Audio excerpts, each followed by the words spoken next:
Warning: the following opinions are not informed by behind-the-scenes drama. The reviewers are well aware that Whedon was abusive to his crew and that Snyder unfairly had his film taken away from him. Snyder cult members must proceed with caution and accept that people can still prefer aspects of the 2017 film, regardless of Zack's limitless artistic integrity. Welcome to Immediate Review. We finally got around to watching Zack Snyder's Justice League. Person A is with us. Go first. What'd you think of Zack Snyder's Justice League? So I'll just preface by saying that we're pretty big fans of the original Justice League, Joss Whedon. Like I wouldn't say we're big fans, but I enjoyed it. We don't hate it. Go check out our old review. We're kind of just like mixed positive on it. Yeah, I watch it annually on Mother's Day because this new cut. I'll just say the what I liked about it. I think that the action and the editing and a lot of the like character context and whatnot is way better than the original. Do I think that it needs to be a 4-hour film? No, not at all. Like, does this movie really need to be longer than The Irishman? Like, seriously.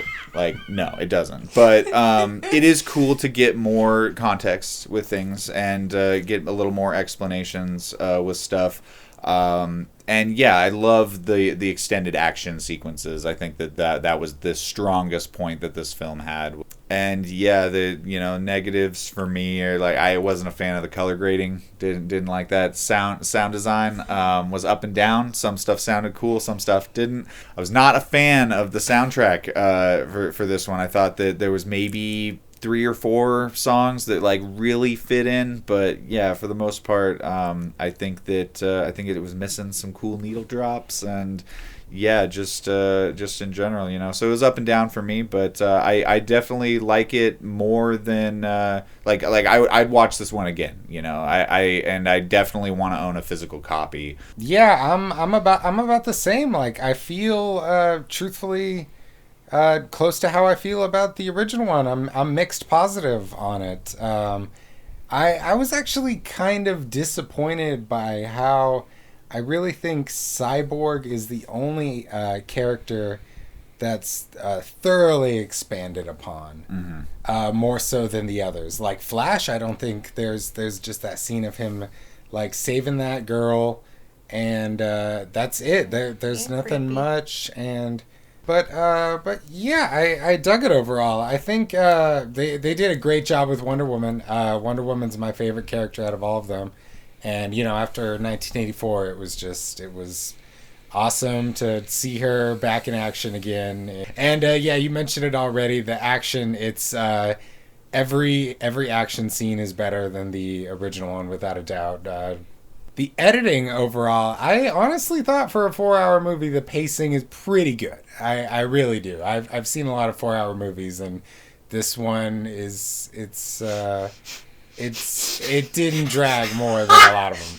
I mean, I gotta admit, I got Snydered out like 2.5 hours into it, and we had to stop and continue from part 5 onward the next day because I just I couldn't watch the whole thing. It doesn't need to be 4 hours long. I'm not justifying the 4-hour long runtime. I'm just saying for me personally, it flew by faster than a lot of other 4-hour movies I've seen.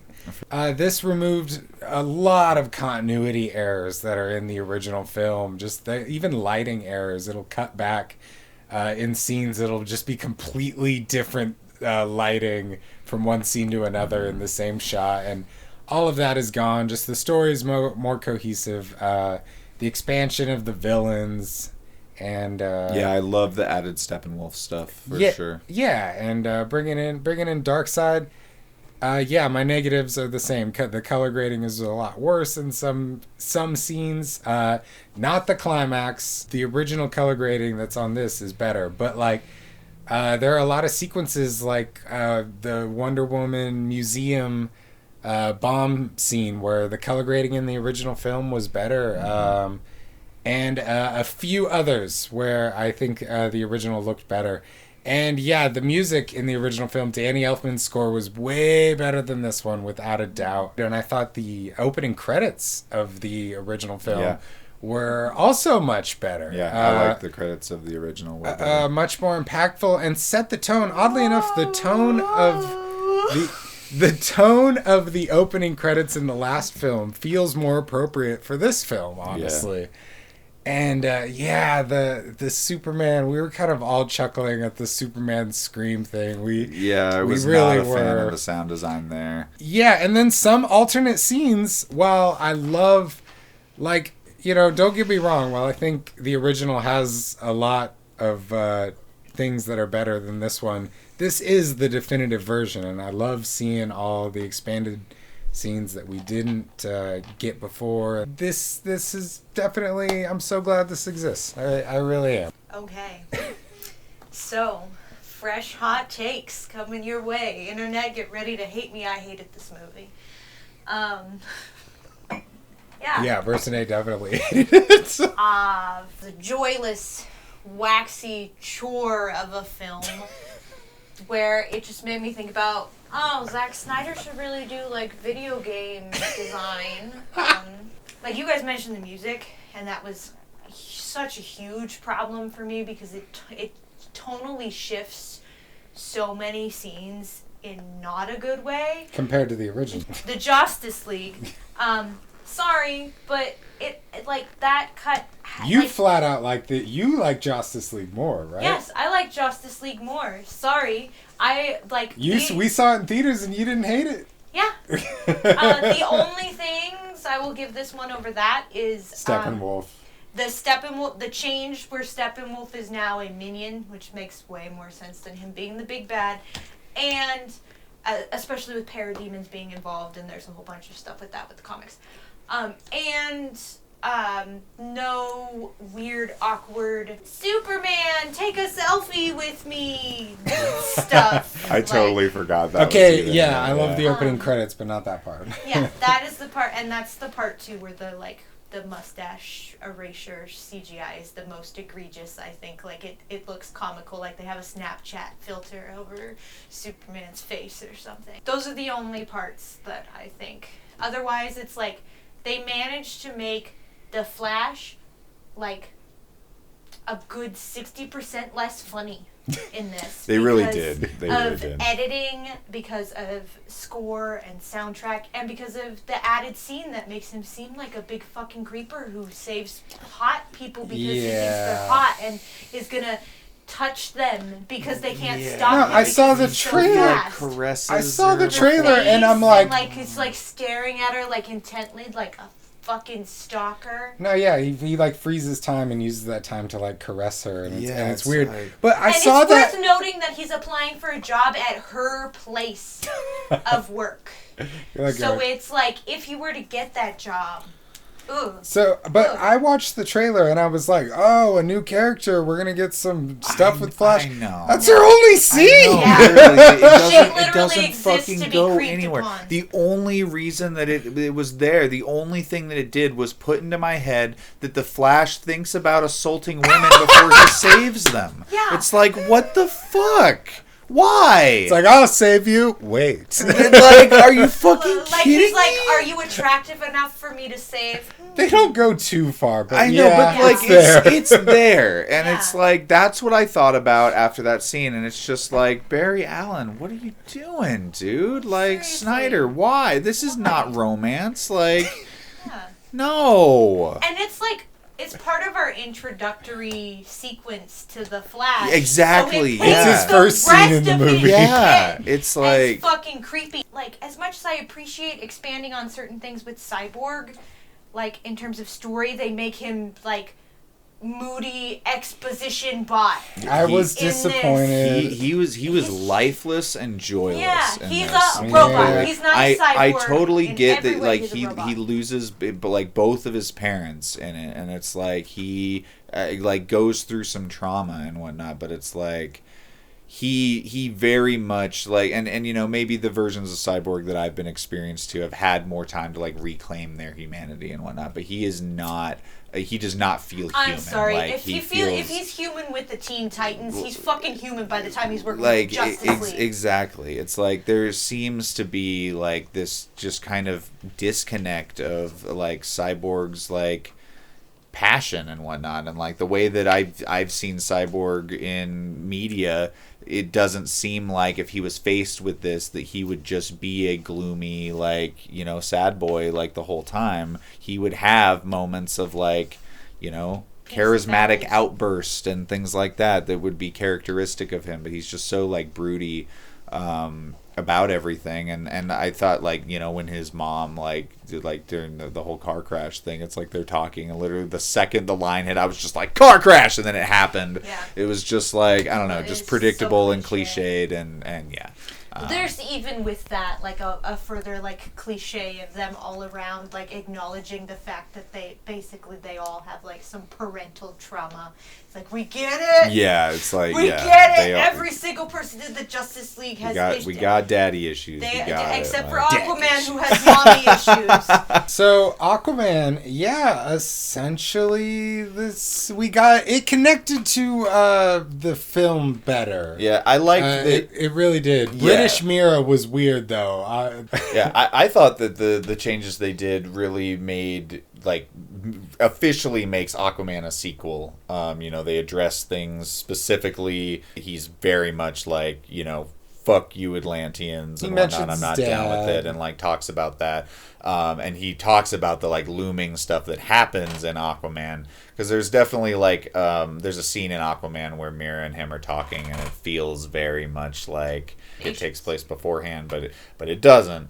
Yeah, I think that taking more time, I think this is one of the things that length actually is a huge benefit, to allow Aquaman more time to, like, change his thought process about joining the League, that he actually has to experience, like, some, you know, big events and, like, some, you know, traumatizing things, like, happen, and he has to actually, like, fight and come in he contact really with isn't the thing. in the original one very much at all. Yeah, too, and in this one, like, his character is much less jokey and, like, serious, and actually has, like, some of the trauma that you would expect from what happens in the beginning of the Aquaman movie. I enjoyed in the Justice League that Aquaman, like, I always got the sense that humor was, like, how Aquaman kind of coped with some of his shit.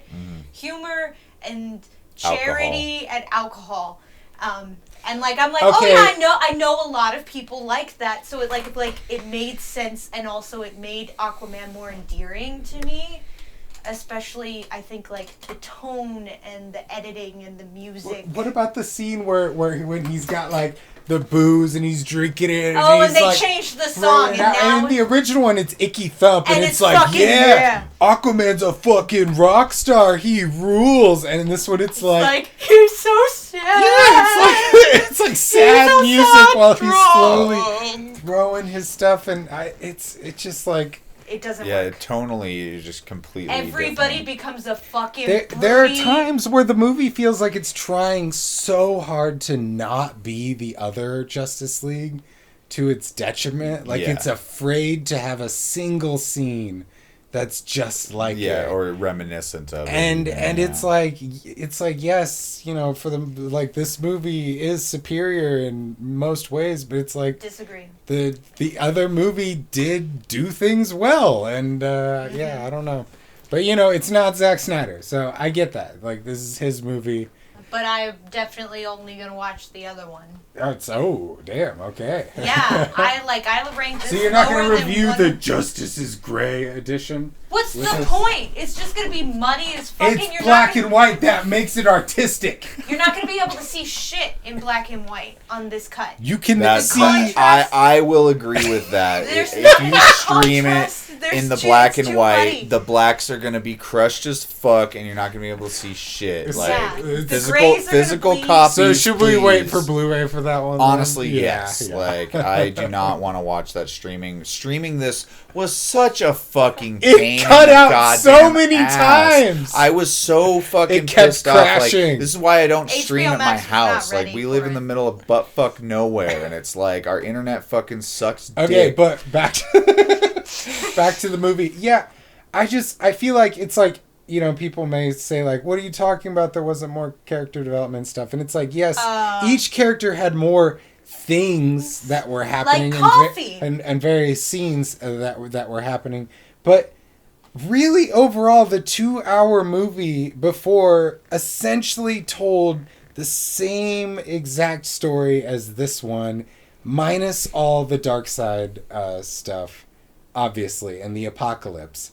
But other than that, aside from Cyborg, it's just like it's cool and all. These are all great little scenes, but they really don't teach me anything new than what I already knew from the fucking old film. They really don't. Joss Whedon did a great job of cutting everything together into a movie that was like a little over 2 hours, I think. It's got a lot of problems. Like, but it does take all of the story points and put them together. Besides like Darkseid, I think he was trying to like build it up and whatnot for the sequel. But for the most part, the story is presented basically the same. And besides like a couple more jokes and just like having it not be 4 hours, a lot of more jokes. I'll still watch the Joss Whedon version. Oh yeah, for sure. And I think it's cool to compare and contrast them because like.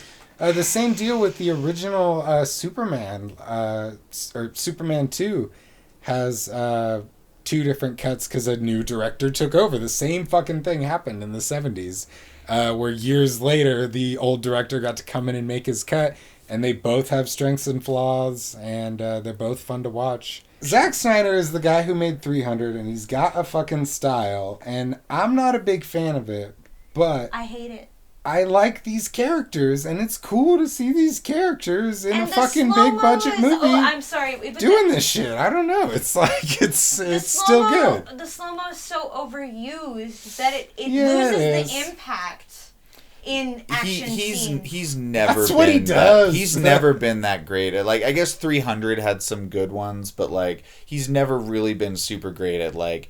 Showing like actual slow-mo impact. Oh, there are a couple really good ones in this. The Wonder Woman shot where she's reaching for her stays sword. in the Justice League. But yeah, that was in Justice League as well. Yeah. There was things changed. There wasn't just like the whole save one that was removed. Flash actually knew like how to do things and stuff. He wasn't like in the process of learning like in Justice League. But yeah. I do also like that they took out the weird inclusion of a random Russian family, and that's the Russian family climax so stupid. Like Flash actually has to do something that relates to that, and I do like that they brought up like the multiverse and alternate timelines, even though it's not totally clear. We have no idea what they're even fucking talking about. They're just like, how many timelines are you gonna mess up? It's like what? And you have to remember. That then Batman wakes up and it's a dream. Yeah. Okay. Hold on. Segue. Fucking. That's heavy. The climax. The climax is great and way better than the original one and Steppenwolf and everything like that. But.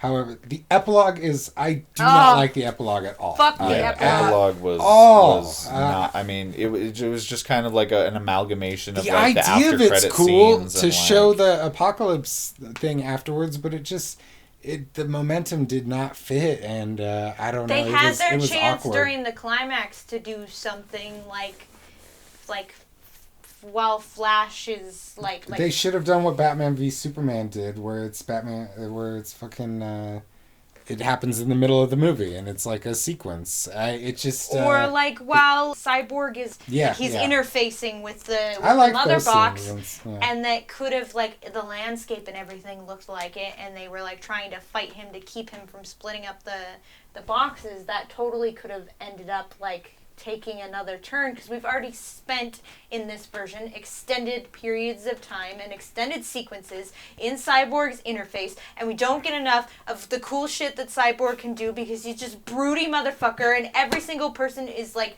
tonally the same in this, even though their acting is still consistent with their characterization. So many of the positives of the Justice League version are like dulled down. So, better or worse than Wonder Woman 84? Oh, I'd much rather watch Wonder Woman 84. Oh, really? Okay. At least, as much as it sucks and as much as I hate it, it's like Gal Gadot's in it. And the whole time, it's colorful, like, it's more fun.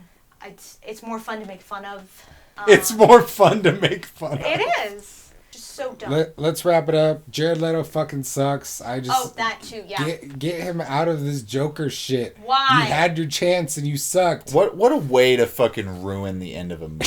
Seriously. What a fucking way to just cap it off with just a pile of shit.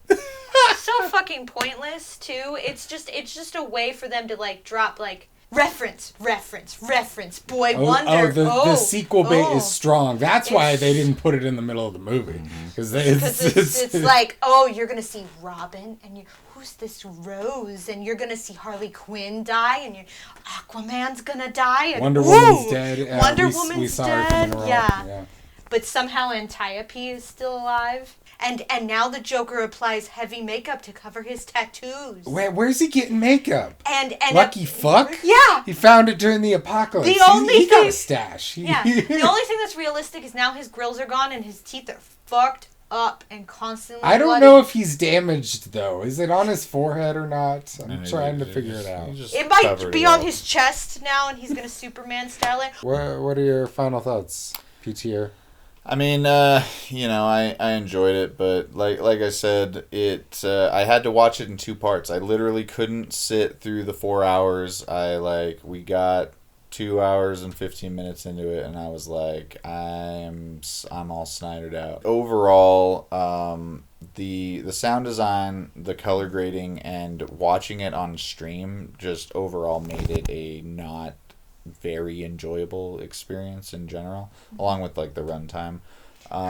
But yeah, like overall pretty average, not like wasn't as good as I thought that it was going to be, wasn't as terrible as I thought it was going to be as well. So yeah, pretty middle of the road. Drop your dislike down below. Yep. Especially for me.